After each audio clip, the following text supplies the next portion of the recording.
32ನೇ ಕೀರ್ತನೆ. ಯಾವನ ದ್ರೋಹವು ಪರಿಹಾರವಾಗಿದೆಯೋ, ಯಾವನ ಪಾಪವು ಕ್ಷಮಿಸಲ್ಪಟ್ಟಿದೆಯೋ ಅವನೇ ಧನ್ಯನು.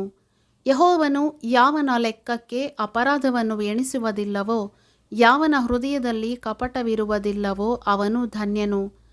ನಾನು ನನ್ನ ಪಾಪವನ್ನು ಅರಿಕೆ ಮಾಡದೇ ಇದ್ದಾಗ ದಿನವೆಲ್ಲ ನರಳುವುದರಿಂದ ನನ್ನ ಎಲುಬುಗಳು ಸವೆದು ಹೋಗುತ್ತಿದ್ದವು.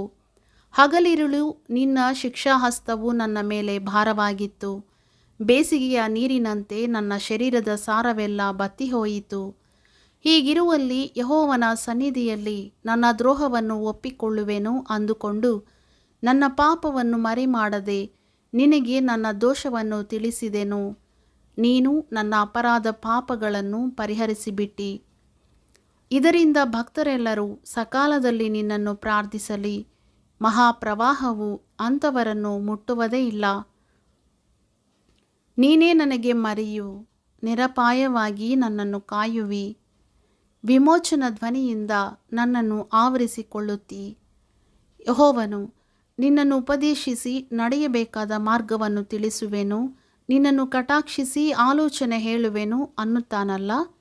ಆದುದರಿಂದ ನೀವು ವಿವೇಕಹೀನರಾಗಿ ಕುದುರೆಯಂತಾಗಲಿ ಹೇಸರಕತ್ತೆಯಂತಾಗಲಿ ಇರಬೇಡಿರಿ. ಅವುಗಳು ಬಾರು ಕಡಿವಾಣಗಳಿಂದಲ್ಲದೆ ಸ್ವಾಧೀನವಾಗುವುದಿಲ್ಲವಷ್ಟೇ. ದುಷ್ಟರಿಗೆ ಅನೇಕ ಕಷ್ಟ ನಷ್ಟಗಳು ಉಂಟಾಗುವವು, ಆದರೆ ಯೆಹೋವನಲ್ಲಿ ಭರವಸವಿಟ್ಟವರನ್ನು ಆತನ ಕೃಪೆಯು ಆವರಿಸಿಕೊಳ್ಳುವುದು. ನೀತಿವಂತರೇ, ಯೆಹೋವನಲ್ಲಿ ಸಂತೋಷಿಸುತ್ತಾ ಉಲ್ಲಾಸವಾಗಿರ್ರಿ. ಯಥಾರ್ಥಚಿತ್ತರೇ, ಆತನ ವಿಷಯದಲ್ಲಿ ಉತ್ಸಾಹಧ್ವನಿ ಮಾಡಿರಿ.